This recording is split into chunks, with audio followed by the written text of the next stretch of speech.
And people don't realize just how horribly inefficient human reproduction is. Like if any of us did our jobs with the inefficiency of our reproductive system, we would all be fired hands down. I love it. And it's not even close. I mean, sure. best case scenario, you've got a 25-year-old who's cycling regularly. She's got like a 20%-ish chance each month of getting pregnant. If you showed up 20% of the time, you'd be out the door. You're fired. Yeah. Hey everyone, welcome to the Me, You, and Who podcast, where we hear stories and provide support for those building families and those who help make them possible. Okay, so you've harvested eggs. Now what? This stage of the journey can feel like standing at a fork in the road with 10 different paths and no map. Today, I'm joined by Dr. Carrie Bedient, Southern Nevada's first female board-certified reproductive endocrinologist, RE at the Fertility Center of Las Vegas, and co-host of the podcast Fertility Docs Uncensored. She has a gift for breaking down the complex into the understandable. And in this episode, she explains the often overwhelming next chapter in fertility. So whether you're deciding between texting options, wondering if donor eggs are right for you, or just feeling lost with full-on decision fatigue, you will leave this episode feeling empowered, educated, and like you actually know what to do next. Enjoy. Well, Dr. Carrie, thank you so much for just coming on and, getting to, I'm just so excited to talk to you and kind of just, about all of the fun that kind of happens behind the scenes with just the science of everything that, we do around here. Well, thank you so much for having me. I was super excited about this. I got up early this morning and like, okay, let me make sure that I'm fully awake and geared up. And it's yes, a very nice way to start the day. It is. It's so fun. It's so fun to start the day this way and just, getting to have a conversation, especially about something that, we're just so passionate about. But so to get started, I really want to talk about just the egg retrieval process, kind of behind the scenes, all of the different facets and, what people can expect when it comes to, it seems mysterious, but we all generally when you're part of this process, you know the basics of it, but let's go back. So, okay, you've retrieved eggs, cue the celebration, right? We're very excited. But then you're kind of like, okay, now what? Do they hang out in a petri dish somewhere? Do they get tested, frozen, labeled for future use? What? And maybe especially for, someone using an egg donor and planning a surrogacy journey, some of those decisions just around all of that, feel huge. So I kind of want to break it down, like what really happens behind the scenes after that egg retrieval and how do people even begin to make smart and informed choices from there? Okay, so this is a ginormous topic. And so we'll just kind of break it down. So the first part of things that happen are the lab things. And so with that, and as you're going through the lab, keep in mind that the embryologists are typically the ones who are making a lot of the decisions here. It's not necessarily the physicians, which is good. You don't want it to be the physicians. You want it to be the embryologists who eat, sleep, live, breathe these little cells, because it is a different world completely. Right. Totally different medicine. You think that reproductive endocrinologists are meticulous? Go meet the embryologists, and they put every single one of us to shame. And I say that as someone who's really fairly compulsive, and who is part of a compulsive practice where we are just on top of everything, and our embryologists are amazing. But we love that. We want that. We want that. That is a very good quality in an embryologist. I don't know how it makes them at home as somebody's spouse, but I don't really care because they're amazing at what they do. There we go. So, yes, we love that part. So the first thing that happens when those eggs come out is that they need to be assessed for maturity. And so the way that I think of this is that eggs come in 3 different flavors. There's fully mature. These are the adults. They're useful, productive members of society. These are who we are going for. Okay. Then on the opposite end of the spectrum, you have the toddlers. These are the fully immature germinal vesicles. They are cute, but of no use to anybody. And then in between, you've got your teenagers. And these are the ones that they may or may not be productive. You give them a little bit of time. Some of them are going to mature into fully matured, usable eggs, more like adults. And most of them aren't. And a lot of them are going to, not a lot of them, some of them may grow into embryos. But I would say in general, my expectations of those embryos are considerably lower than the ones who were mature from the get-go. And so it doesn't mean that they can't make good babies. It doesn't mean that if you do have a live birth from it, your child's going to have 6 eyes and horns and a tail.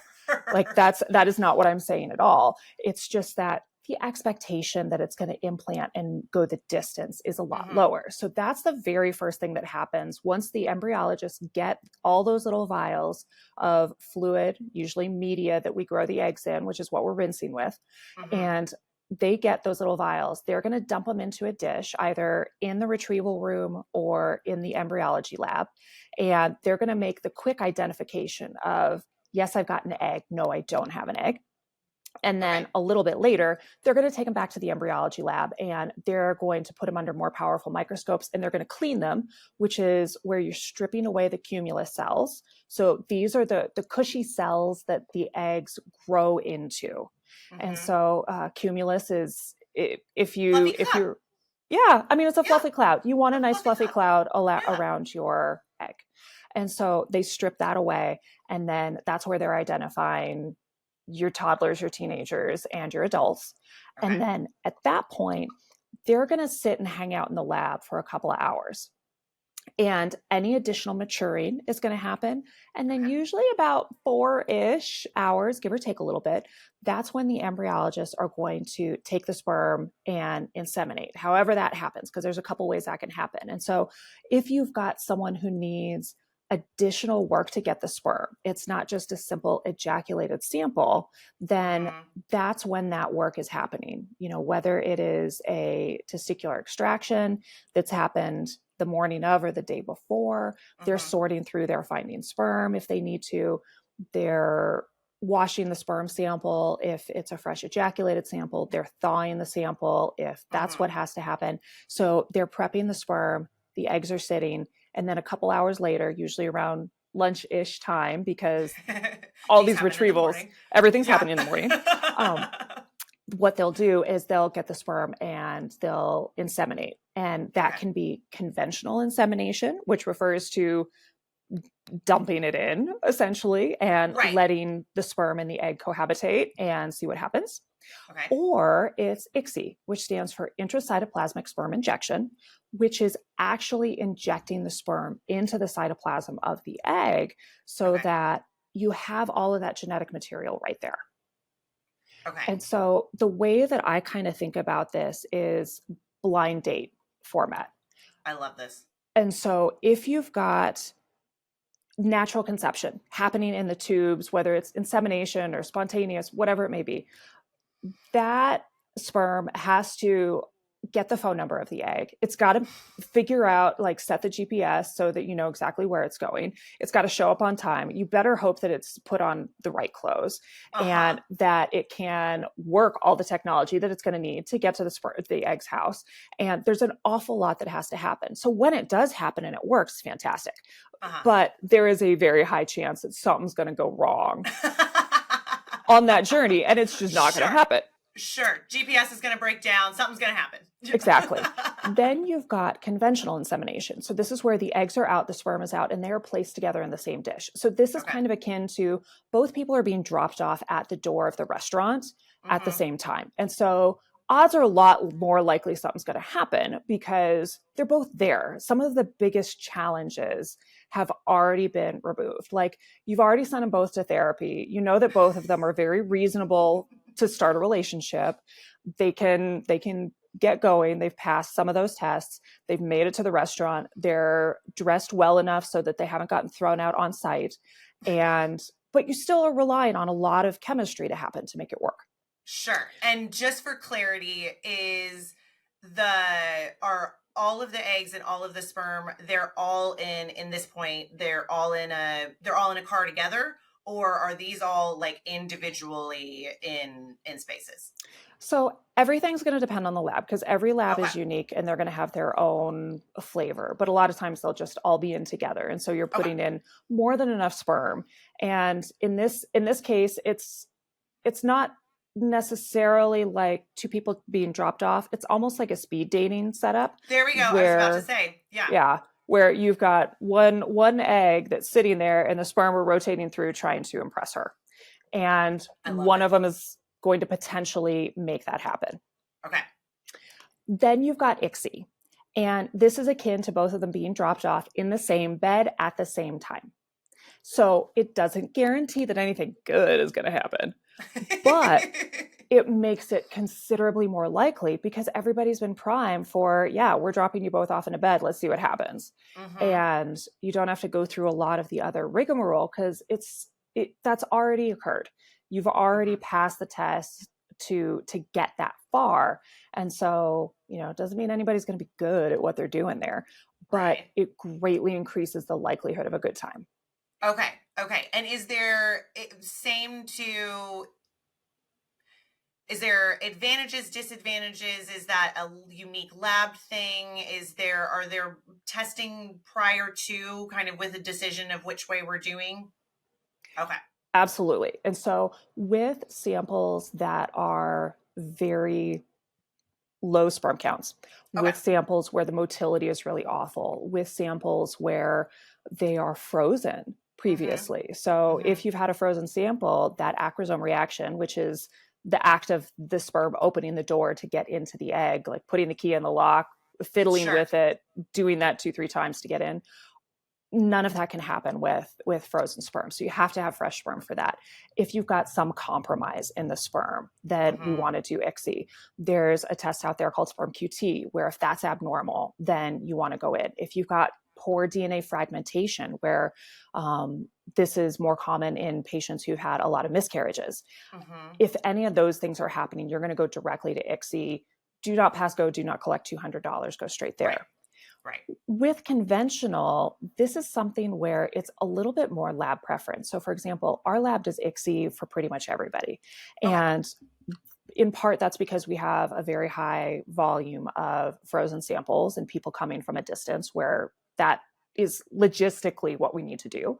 Right. But it's also in part built on muscle memory from the physicians, where when you have conventional insemination, you inseminate, or ICSI, whatever insemination, you inseminate a couple hours after the retrieval. You don't check until the next day. Like there's nothing that's visible to know, did this work, until the next day. And so when you go and check, if there's no insemination that's occurred with conventional insemination, you start to jump to, do we do rescue ICSI, where it's done essentially after the fact. It's a late response. You put the sperm in and you just cross your fingers and pray and hope that it works. And sometimes it will, but not always. As opposed to ICSI, where from the beginning, you have done absolutely everything to make sure that those eggs and sperm get together and they do what they need to do, because there is absolutely nothing. That's not true. There are not a whole lot of things that are worse than having to call a couple or a patient and say, hey, none of the eggs fertilized. And so when we're talking about all of the things that can go awry in an IVF cycle, and how you cannot get embryos, not inseminating and having successful fertilization is one of those things. And when someone asks, well, what could we have done to prevent this? And you say, well, we could do ICSI. And they go, well, why didn't you do that? Sure. It's the likelihood of that happening is very low, but it's one of those things that when it does happen, it's really devastating. For everybody involved. And so we're trying to avoid that. And so there's a lot of research that's being done about whether or not you should ICSI everybody, conventional or not, those types of things. And so there's a lot of push and pull right now of who does what. And so there are absolutely wonderful labs that do most things conventional, except for those indications where we talked about. It just kind of depends on the overall the overall feel of the lab, the needs of that patient. When I have patients who say that they feel really strongly about conventional, absolutely. It's easy to do. The embryologists prefer it because they just dump it in and they walk away, as opposed to having to spend hours immobilizing the sperm, locating them, immobilizing them, injecting them directly. Right. So yeah. But that sounds like a really great question to ask your RE, the lab, when you're looking at different clinics. I wouldn't know that that's a question to ask. In my head, I would think, okay, you have an egg, you have a sperm, you're going to put them together. I didn't even, I wouldn't even think to break down how you even put them together and all of the parts, that come with that. So that's a great, solid question to ask your lab and to find out more and to find out what makes sense for you in that moment and, and all of those things. So, that's fantastic. When a lot of times, so, we've gone on our blind date. We have had a successful blind date. Actually, wait, let me go back real quick. You said the maturity of the eggs, the adult eggs, our teenager eggs, and then our toddler eggs. That's something that we find out at the lab. When you're in there retrieving, you don't know that, thinking like when you're going through? Correct. So part of the way that we stim is that we know that bigger follicles are more likely to yield mature eggs. And so that's part of the reason why we watch the ultrasounds, we check the lab results, and we're pushing to get as many of those follicles to be as big as possible. Now, just because you can see a follicle doesn't mean that there's an egg there. And there's some mixed information out there about how big the follicles can be, because it used to be when we did fresh transfers all the time that you hit 3 follicles that were measuring 18 millimeters or greater and you triggered, because if you let it go that much further, they saw that pregnancy rates dropped. Well, the reason those pregnancy rates dropped had nothing to do with the follicle size. It had everything to do with the hormonal environment and how that changes. And so what had changed when frozen embryo transfers got to be really good and the freezing technology improved was that all of a sudden you didn't have to trigger at that certain point, because you could focus on the eggs and do the best by them, get as many of them big as possible, let the smaller part of the cohort grow up. You weren't quite as worried about this post-maturity syndrome, which is actually an endometrium issue, not necessarily an egg issue. And so it really changed how we do things. So we did a study at the Fertility Center of Las Vegas a couple of years ago where we measured all of the follicles as we were taking the eggs out, and we tracked everything.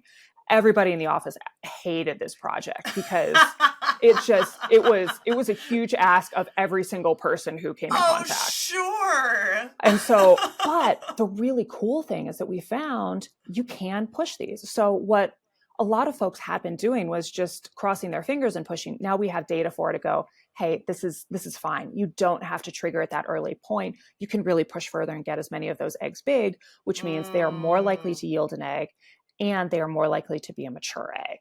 And so all of those things downstream meant you've got a better shot at embryos because you've got more to work with. For sure. With that pushing in your study, was there any issues with hyperstimming? So no. And that's great. Part of the reason for that is because of the Lupron trigger that we give. And we're very meticulous about, if someone has a high number of eggs, only giving the Lupron trigger, giving some of the preventative medicines right out of the gate to minimize them. The other thing that helps prevent hyperstim is that hyperstim gets much worse in the presence of HCG, which is, of course, the pregnancy hormone. Right. And so if you get somebody pregnant who's got a crazy high number of eggs, not only are you going to hyperstim her, but she's going to hyperstim for weeks because that HCG is continuously present. And back before Lupron triggers were really common, I remember being a fellow and going around in the hospital more days than not because we had somebody in the ICU or admitted to the floor with hyperstim. And so hyperstim is a big deal, and the Lupron trigger is huge. And being able to add some additional medications, modify that, and not do a fresh transfer means that you can push people a lot more because you can avoid giving that HCG trigger or give it in a much smaller titrated amount to get her just what she needs, but no more. And it's a very self-limited condition because you're burning through that HCG, and once it's gone, it's gone. You don't have this Right. pregnancy that's providing it continuously that's going to cause issues. Now, Right. there is a lot of overlap between a really good stim and hyperstim.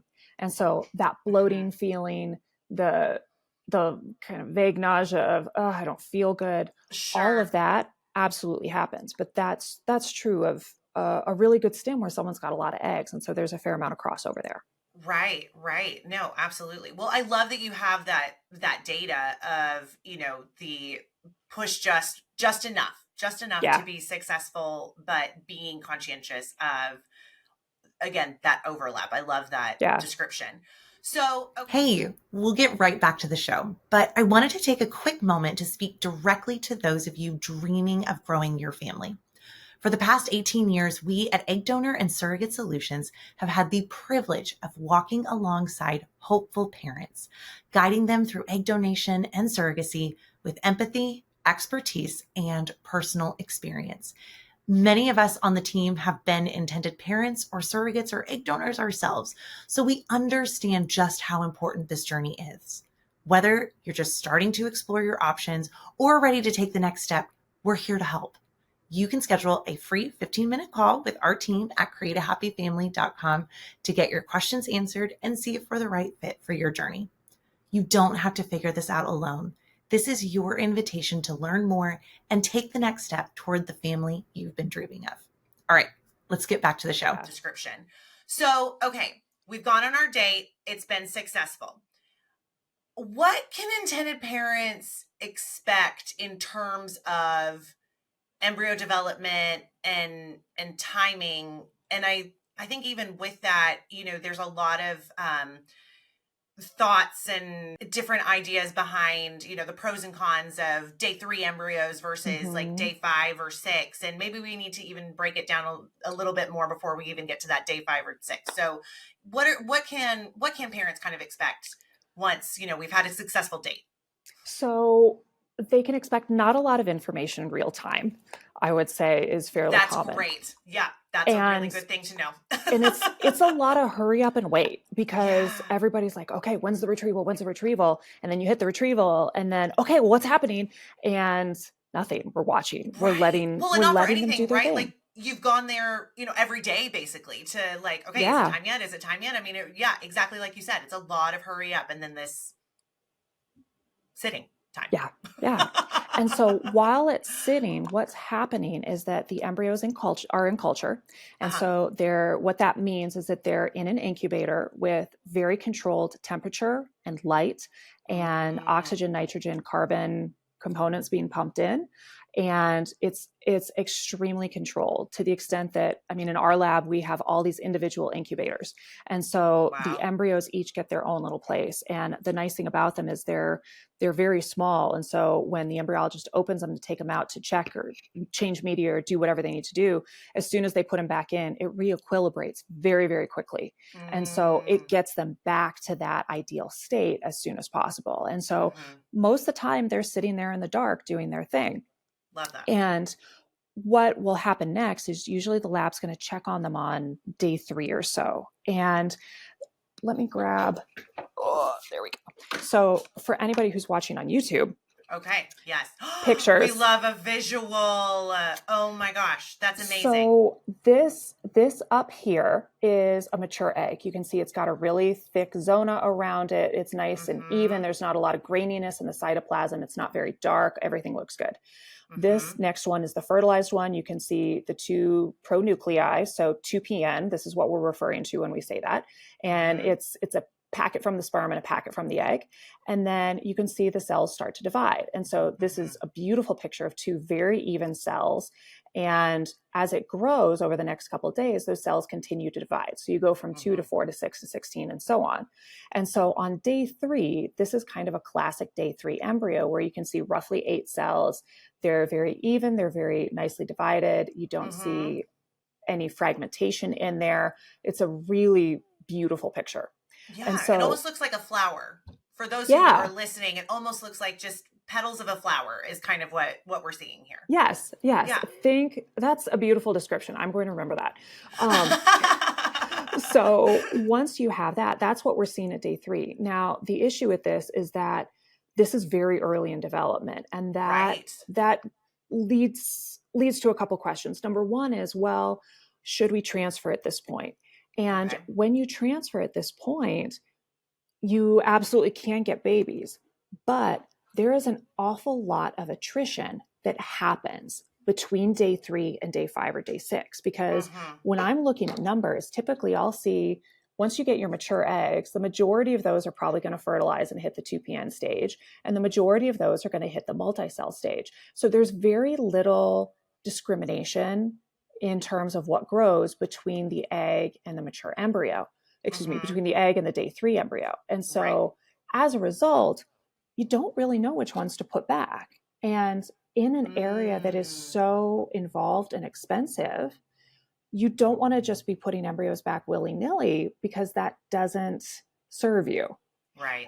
And you also can't do genetic testing on them. And so we'll get to that in a minute. So let's talk about the development into a day 5, day 6 blastocyst and what that is. And then we'll kind of kick back to some of the genetics. So you've got your little flower embryo here on day 3, and then it's going to start getting so busy in there that the lines blur, cells start to come together, and you get a morula. And that's these types of pictures where everything is kind of gelled together. It almost looks like the egg does, again, where it's all kind of glommed together. Yeah. And then as you start to hit day 5, you start to see cavitation occur. And so there's a fluid-filled collection, and there's a distinction between the inner cell mass and the trophectoderm. And so this is an early blast where you can start to see the beginnings of it compared to a mature blast, which in this picture, you can see a very clearly defined ICM, inner cell mass, and trophectoderm, which is this outer part. And so the trophectoderm becomes the placenta, the inner cell mass becomes the baby. So you got to have these two parts. Right. Now, the distinction between day 3 and day 5 is day 3, you've got this little flower petal and you can't see a whole heck of a lot beyond that, versus day 5, you can look at the internal component parts. And so when you're talking about doing genetic testing, if you take cells from a day 3 embryo, there's really only about 8 in there. And so if you take out 2 or 3 to do the genetic testing, you have significantly damaged that embryo. And that shows up in the success rates. Okay.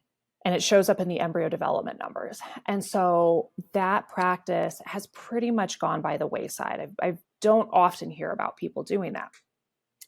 When you're looking at a biopsy of a day 5, day 6 embryo, that's a little different, because that's got about 150 to 300 cells in there. So you can take out 5 or 6, get more material to work with, and you're really not damaging the embryo, because you're taking from the trophectoderm, part that becomes placenta, which is literally a throwaway organ. After delivery, they put it in the trash most of the time. Right. And you're not touching the inner cell mass. And so you get that information without causing damage. And you're also at a point in development where there's a lot of attrition that's already happened. So natural selection has occurred. And nobody in the lab, no parent has to make that decision. No physician makes that decision. It's already happening on its own. And people don't realize just how horribly inefficient human reproduction is. Like, if anybody did our jobs, if any of us did our jobs with the inefficiency of our reproductive system, we would all be fired, hands down. I love it. And it's not even close. I mean, sure. Best case scenario, you've got a 25-year-old who's cycling regularly. She's got like a 20%-ish chance each month of getting pregnant. If you showed up 20% of the time, you'd be out the door. You're fired. Yeah. And so it's nice to be able to see that happening, because it means that we're not putting a lot of time, energy, resources, which frankly, most of those resources are in the emotional, mental part of this. Like, you want to see those numbers go down, because you want the ones that were never going to make it to go away, so that you don't spend time with them. And you don't put your money into the transfer, and you don't put your butt through the progesterone shots, and you don't put your GC through all those monitoring visits.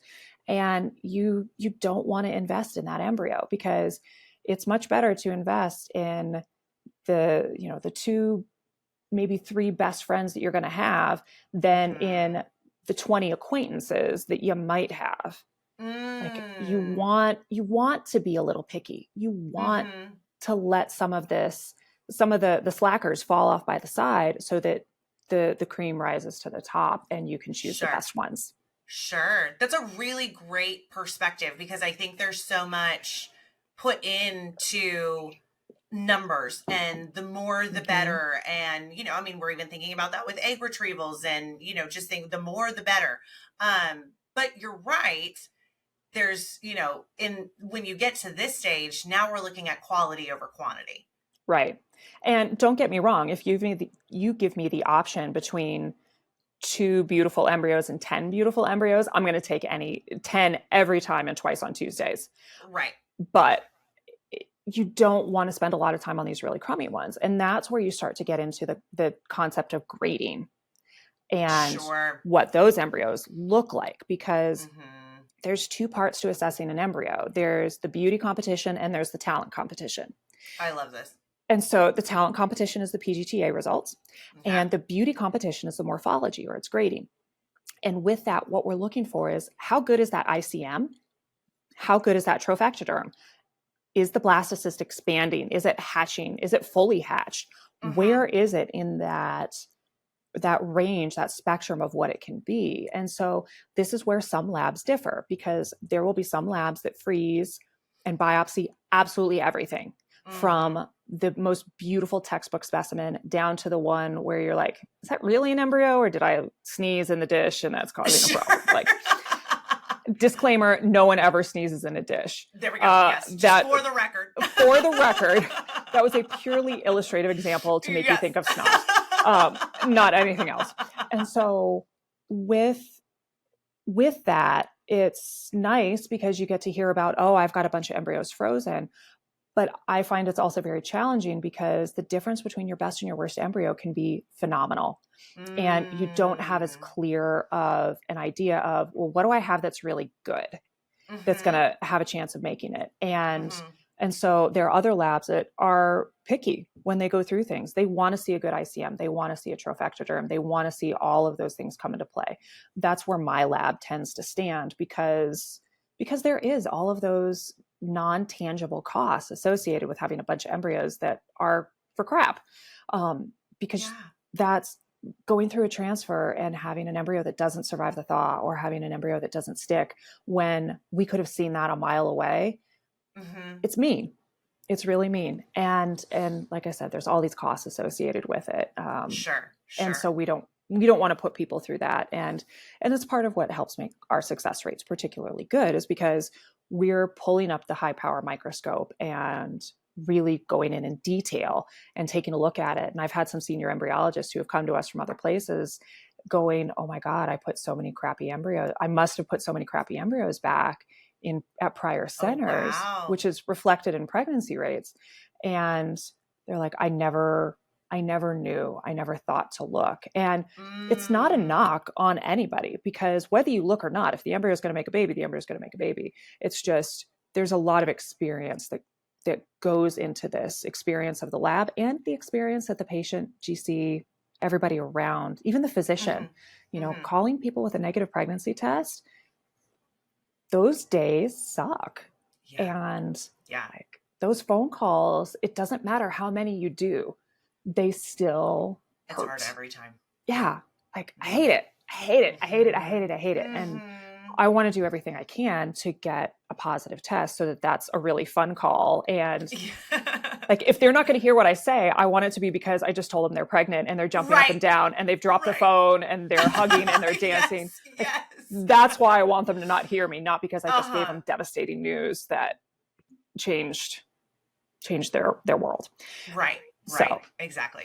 So, okay, going back to the PGTA testing, you're using words like we're pulling cells.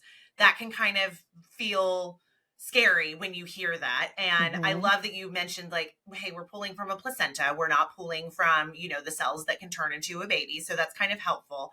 But can you kind of maybe explain it in a way, that testing aspect? Can you explain that in a way that's kind of a easy digest? Sure. So what they'll do is, once they see that the blastocyst Mhm. is mature, and that can be Mhm. on day 5, day 6, day 7. Day 5 is textbook. They showed up right on time. They're not early, they're not late. Day 6 is 15 minutes fashionably late. Day 7 is you're showing up to the party like almost as it's shutting down. And so Mm. when you get babies out of all of those, they're wonderful. Day 7 embryos, again, we have less faith in those because Okay. it took them 2 extra days to show up to the party as they should. Right. So once you have that embryo, what they're going to do is they're going to go in and very carefully just gently tease out about 5 or 6 of those cells. And so what they're doing is they're creating a very tiny, precise hole, oftentimes with a laser, Mhm. that they are aiming at the exact opposite point of the inner cell mass. And so looking at this picture, if you've got Mhm. your inner cell mass here, they're going to take the biopsy from up here. So directly Okay. opposite. So if you figure the ICM is at 6 o'clock, they're going to take it at 12 o'clock.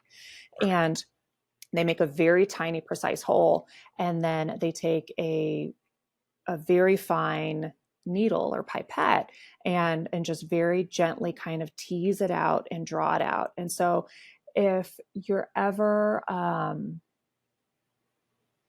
I'm trying to think of a good analogy for this, and I was going to go with if you've ever made those the eggs where you kind of suck out the inside of the egg and then paint the outside so it's beautiful. Oh, sure. Yeah. Like Yeah. I that's kind of a good example. That is a much more delicate process, frankly, than doing it for an embryo. Embryos are really robust. Like we've actually found in some cases, the rougher you are with ICSI, the insemination, the better it is. Oh, interesting. Yeah. And so, no, you don't necessarily want to be that with the biopsy to get the cells out, but Sure. it's just Like we're not going to go play volleyball, but yeah. no, we're not gonna spike it. We're not gonna do any of that. Right. But you just very gently kind of tease it out Uh-huh. and pull it out. And so this is not something where you're cracking open the whole thing and all of the insides can spill out. Sure. This is not something where you're just going in there willy-nilly and pulling anything. Like they can see exactly what they're doing. They're working under really Mhm. powerful microscopes. They've got all of these robotic kind of micro instruments that they're working with. It looks like when you go in the lab when they're doing ICSI, it looks like they're playing video games. And I have to admit, I'm a little bit jealous Sure. because it looks like so much fun. I love it. And so, and that's from, back in my residency days when I was in training, I did mouse embryology as one of my projects and was doing a lot of bench work. And I'm like, oh, this is cool. This Because is cool. you go through and you manipulate them. And I was doing, super low level stuff, but they just very, very gently tease that out. And they're using lasers and they're being very discriminate in what they're doing.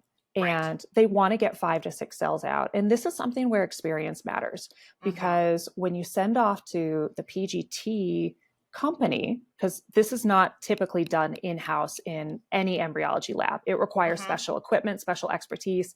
You have to be a different level of anal retentive. And so it happens for the most part in different places. There's not very many in-house genetics facilities anymore because the technology is just too big and too cool. And so you send it out and you're sending out just those 5 to 6 cells. Your embryo is going to stay frozen typically because you can't let it just sit in culture. It doesn't want to sit around for the couple of weeks that it's going to take to get these results back. You need to freeze it. So they send it off to the genetics lab and then they're going to take those 5 to 6 cells and they're going to amplify them.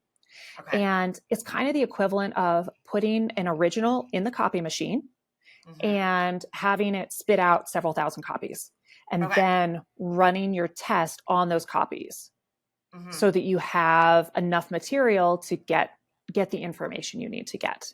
Yeah. Okay. Yeah. No, that makes a ton of sense. That's super helpful. When it comes to, counseling as to whether or not testing is something that you want to do, I feel like maybe you kind of already answered the question of like, we just want your odds to be, the best, but there can be some concern and, really just some personal preferences and things like that. How does how would you counsel your patients or how do you counsel your patients when it comes to that? So PGTA is always optional. There is no Mm-hmm. requirement to do it.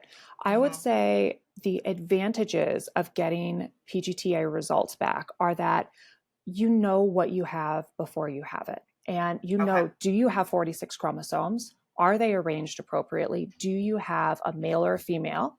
Which sometimes people just prefer out of preference, but other times there are really solid genetic reasons why somebody wants one or the other because of genes and traits that can be passed on the X chromosome that are going to really impact what the health of that child is. And Sure. so that information can be very valuable. The reason that is particularly valuable in women over 35 is because roughly, I would say 50% or higher of the eggs that are coming out are going to be abnormal.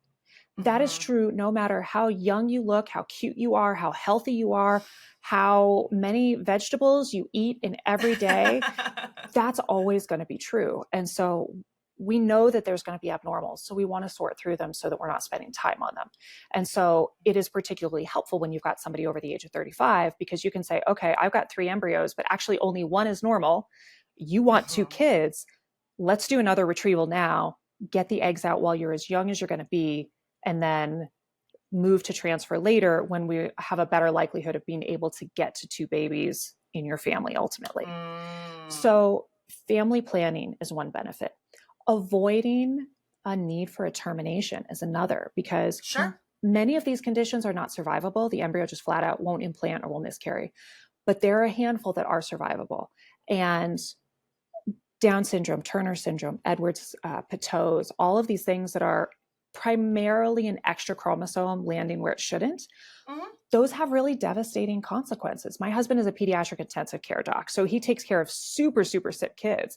Mm-hmm. And when he tells me about some of these genetically abnormal children who come in, they are on a ventilator.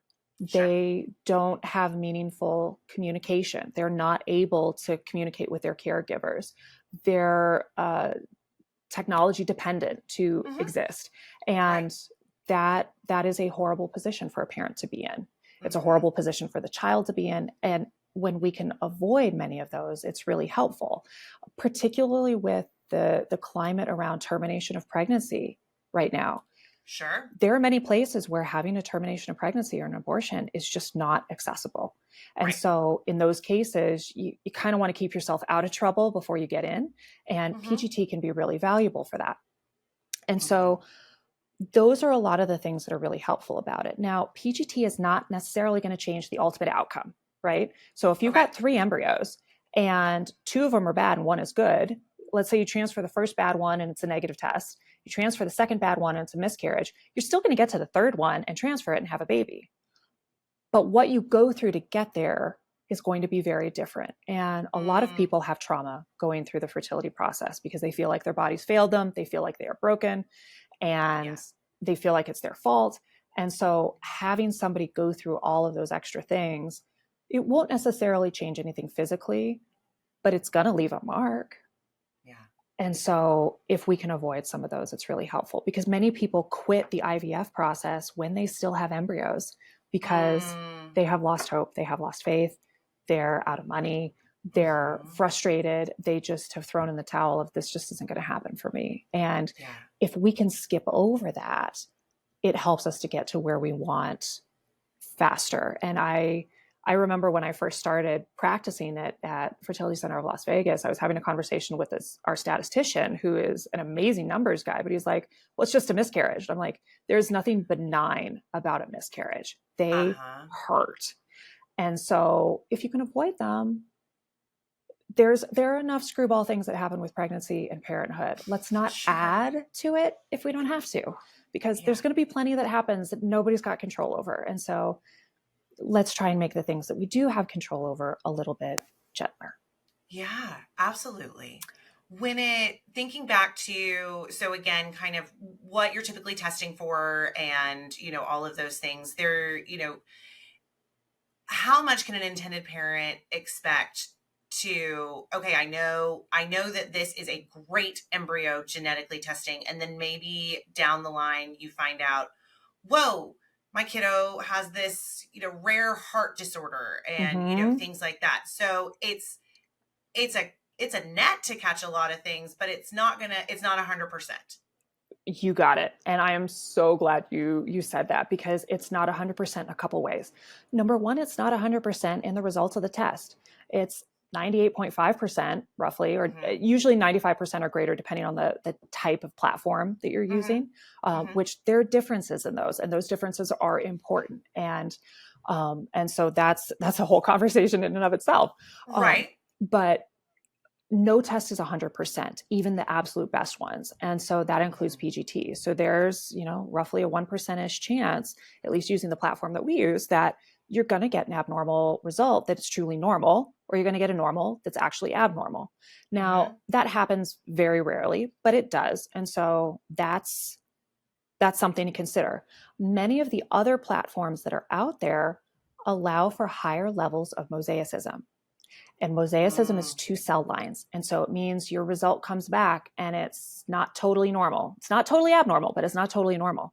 And that is, in general, it's a function of the test and how precise it is. And so when you get mosaics, there's a big discussion of, do we transfer this or do we not? And so that's one thing where you may be able to transfer a mosaic and get a baby. You also may be able to transfer a mosaic and have a negative pregnancy test, a miscarriage, or an affected child. And so being intentional and thoughtful about that and talking to the genetics counselors is super important, because that's going to be a very individualized discussion pending which chromosomes are affected. So you've got a mosaic with an extra 21, that's Down syndrome. Nobody's going to transfer that. Or it's going to be far harder to get that transferred for a variety of reasons. Let's say you've got a missing chromosome 2. All right, let's transfer it, because odds are, if this is real, it's not going to stick, and we just, we're not going to have any long-term consequences of it in the same way as we would with a baby that can survive with a significant problem. So that's one area where this is not 100%. The other area where it's not 100% is that there is a ton you can pick up from chromosomes, but there's some stuff that doesn't exist yet. So like you said, the heart doesn't exist at the embryo stage. Eyes don't exist. The brain doesn't exist. Like they're not formed yet. And so you can't tell if that's going to go awry because it doesn't exist. And so I always tell people, even with PGT, make sure that you are getting the genetic testing your OB is offering, because nothing is perfect. The goal of all of this is information at a point where you can have the most options.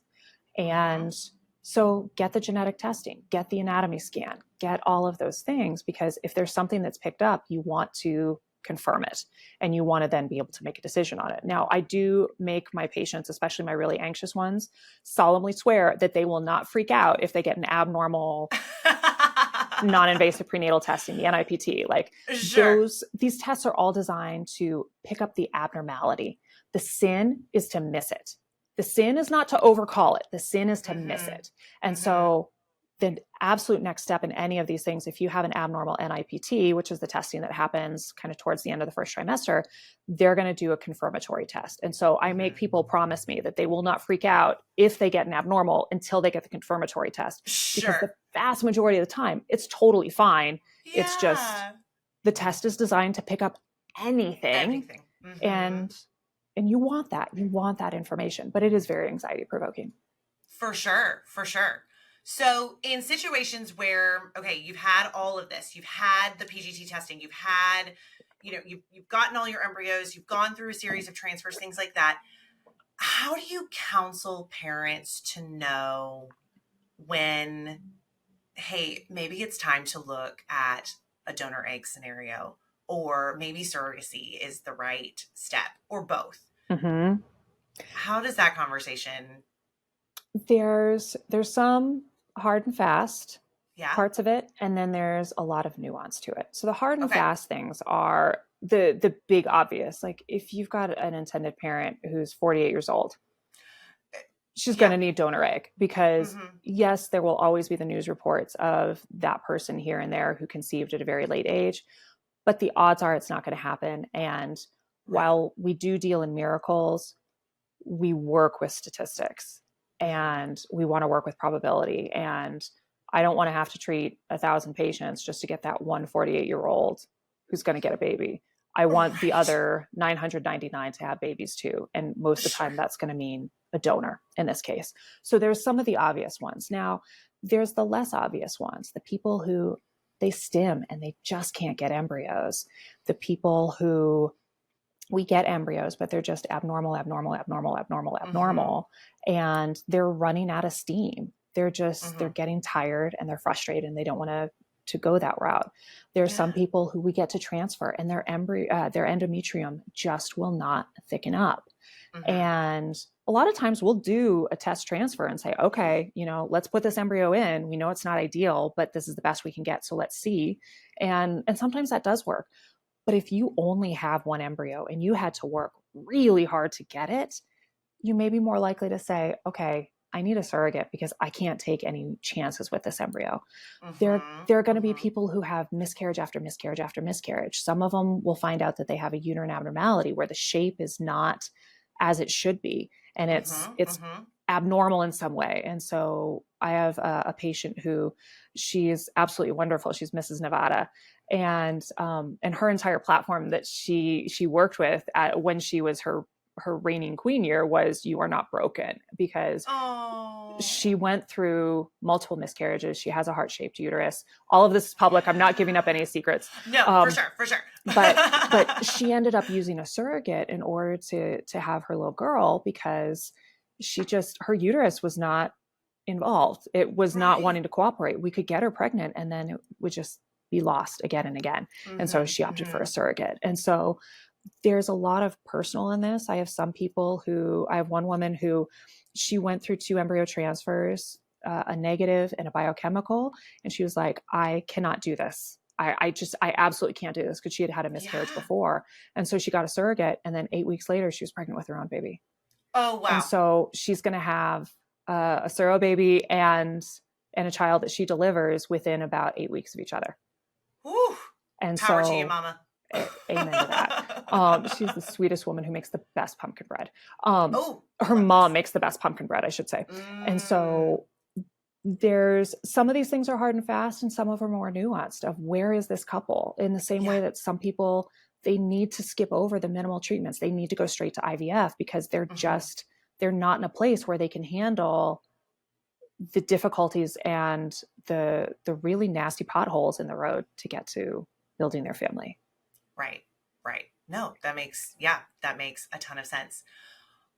What's one thing you wish every patient or donor or even surrogate knew after the egg retrieval process?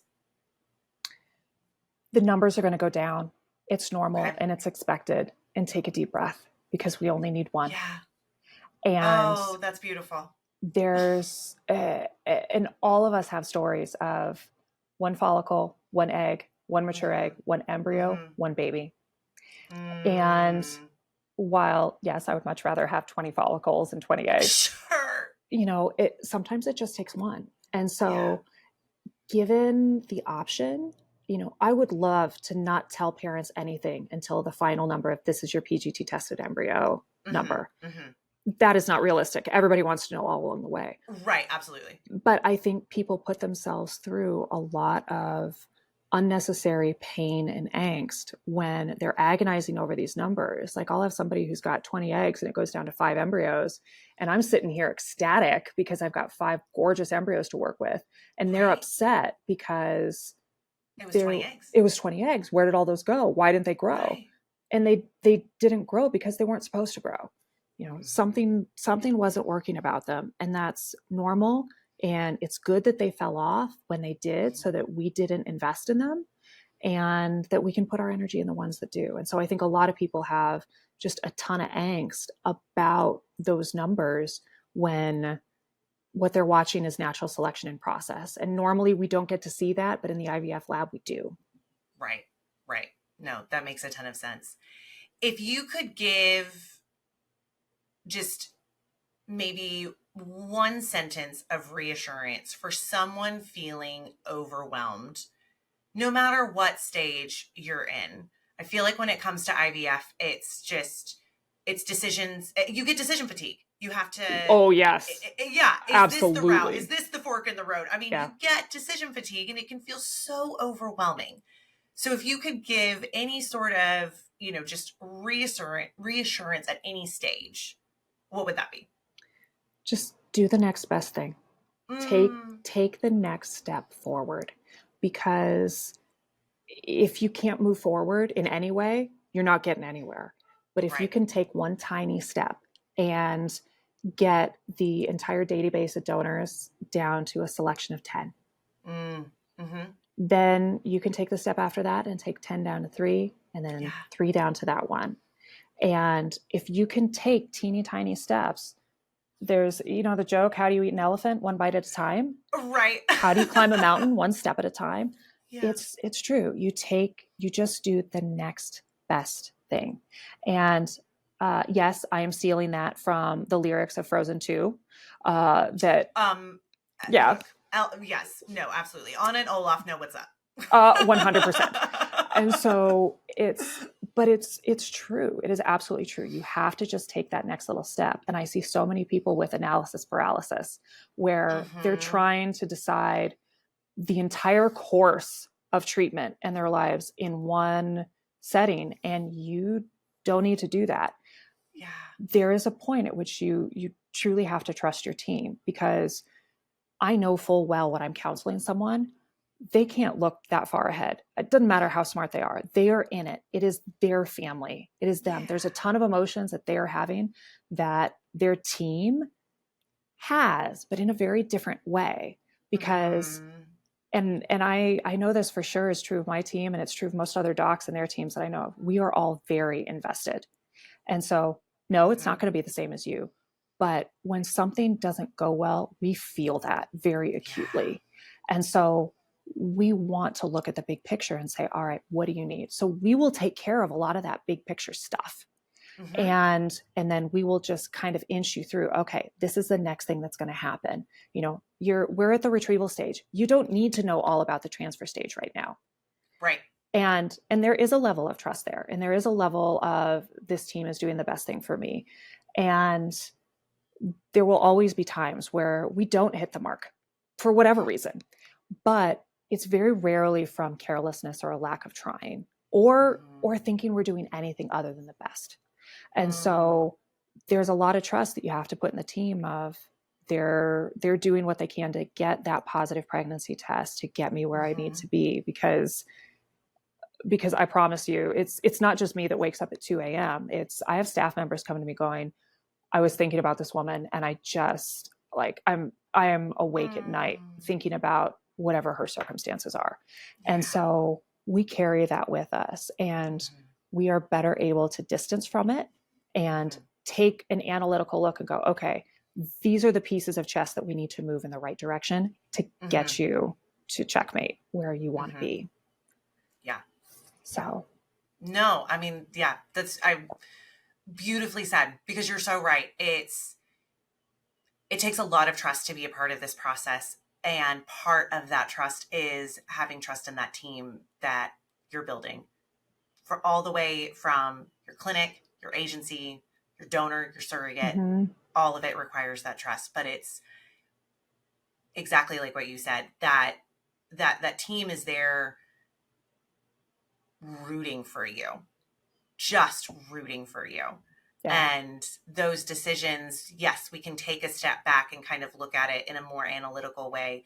But that emotion hasn't gone away. It's just different. Yeah. Yeah. Very for much sure. so. For Very sure. much so. If I could figure out a way to put a hug in an email, I would. Oh, I know. I think that's where I break down with like too many smiley faces and too many exclamation points, because I'm just like, I really just need you to know that I'm cheering you on. Like, I just need to really make it clear. Yes. You need to know that I'm there. You need to know that I'm feeling this too, even though I'm giving you a ton of additional technical information and all of that. Like, it is not lost on me what you were going through. Yes, for sure. For sure.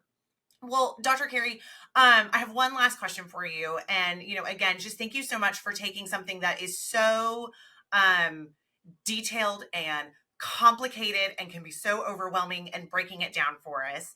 My last question for you, and it's my favorite. You've seen me this whole time. I'm sipping on my cup of coffee over here. Me and coffee, we have a beautiful relationship with each other. And I always love to ask the question, what has filled your cup today? And I know it's morning, but what has filled your cup today, literally or figuratively? What's been the thing that has filled you up today? So I would say today I am most excited. In a couple of days, my family and I are going on a trip. My mom is going with me. It's super low key. We're just going to hang out in a beautiful place. And I am so excited about the opportunity to just chill with my people.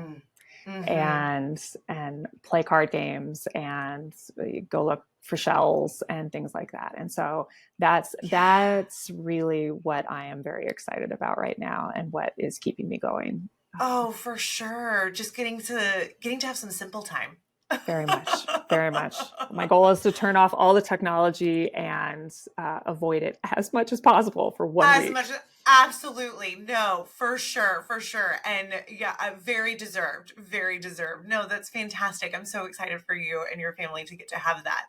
Well, again, thank you so much. And if you want to hear more from Dr. Carrie, you can check out her podcast with two other docs, Fertility Docs Uncensored. And then exciting, you guys have a book coming out, the IVF Blueprint, everything you need to know about in vitro fertilization, egg freezing, and embryo transfer. And that comes out September 23rd, but you can order it now. Yes. Is there anything, so it's going to break it all down for us. It's very much breaking it down in a way that is digestible, achievable for lay people who have no medical experience to understand.